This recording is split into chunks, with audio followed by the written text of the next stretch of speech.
y'all about the importance of not returning items.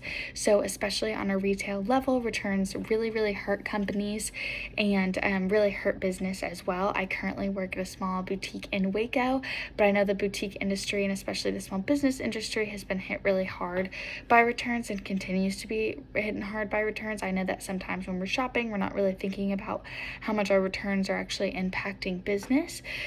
So for example, bigger companies usually have returns up to 30 days. So if you return something like an outfit after those 30 days, it could not be in season anymore. You could be returning a sweater when it's into spring and they won't be able to sell it anymore.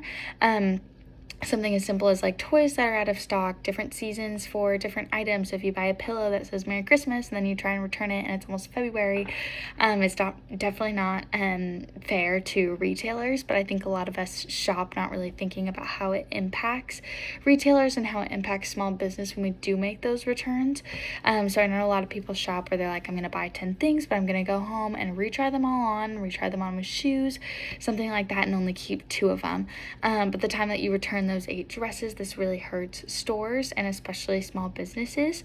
So for us that we're a small business, we only do returns for 14 days just because it is a little bit harder one month if something's kind of like out of style, if it took a while to sell and that was the last one and now it's just going to end up going to clearance. It's really hard for us to kind of factor all of those things in, especially small business where you're buying things kind of based on how much you're selling. If you think you're selling a little bit more, but then actually those ended up all being in returns, you've already spent that money to buy new clothes. So it definitely really impacts business and also impacts business on a higher level.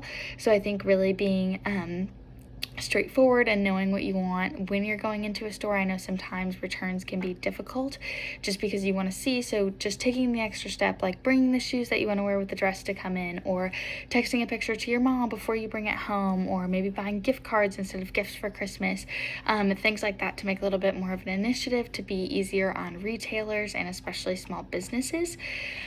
So just a few things that I thought were really interesting in my research was 10% of all retail sales in 2018 were returns, which is crazy. I think that returns are more of like a hassle than they are. I think that the only reason things should be returned is in like gift circumstances. Sometimes even for me at my business, people will try stuff on and then return it and be like, it didn't fit, which doesn't really seem right if it like fit in the store and didn't fit. And this article that was written about how sales are being impacted, they talked about too how like people were shopping for more because they thought that they like were able to spend more and then would come back and return it when they didn't have the money.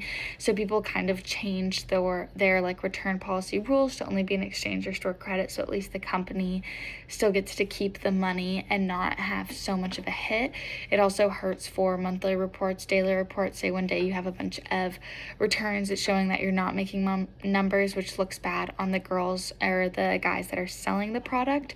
A lot of these factors are good to keep in mind moving forward when you're shopping. And this article was actually written by the academic director of the Wharton School of Business, which is crazy to think that someone like that would have such a care about like retail and returns, which is showing how much of a big problem it is. And companies now, even like Amazon, they will cancel your account if you're an excessive returner. So being an excessive returner, obviously a few things happen, like your friend doesn't like the gift, or you've tried something on and then you try it on with different shoes and it doesn't make any sense, or it doesn't look good in your living room how you thought it would. Anything like that is definitely a case for return, but when you're excessively returning, it's obvious that you're either using the product or re-wearing it. So especially for small businesses, we use taggers. So taggers look like this, and you can actually purchase taggers on Amazon. You can purchase them at places like Staples, OfficeMax. So whenever companies have return policies that just the tags have to stay on the items or the outfits, people are re-tagging them and using the same taggers that stores have. So I think this also creates an issue of why are we selling these taggers to people who don't own businesses, and just you can walk in a store and own one, which is crazy for me to think about that this has gone on so long and not a lot of people are really talking about it. But you can tell when things have been worn and the products just don't really sell as well afterwards. So one thing that I found in another article written by Harris in the European Journal of Marketing is how people are like exploiting return policies. So same thing, the return policy says that all the tags must be on, so they're buying taggers, they're retagging things. And then also a problem that we've had in our business before is someone comes in and buys a shirt for say $60, and then they come in and return it and they buy a different shirt, and then they come in and return that one and buy a different shirt. So that if they're constantly returning and constantly buying more in exchange for those returns, then they're really just using the same $60 in the first place, and they're getting all these new clothes but then returning them because they are retagging them. And it's kind of hard to prove retagging, especially for retails. Bigger retailers don't have the time to like look at the nitty-gritty like stuff like that, but for people who own small businesses, like one return can really kind of like damage or like hurt your business.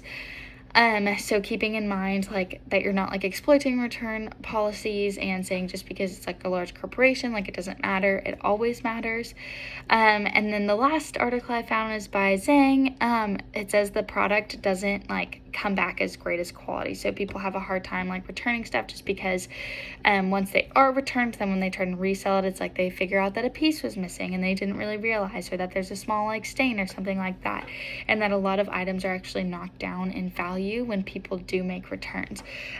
So I just wanted to persuade y'all to be a little more cautious of your returning and kind of where you're returning things, how much you're doing it, and if you're actually having truthful returns and not just taking advantage of businesses.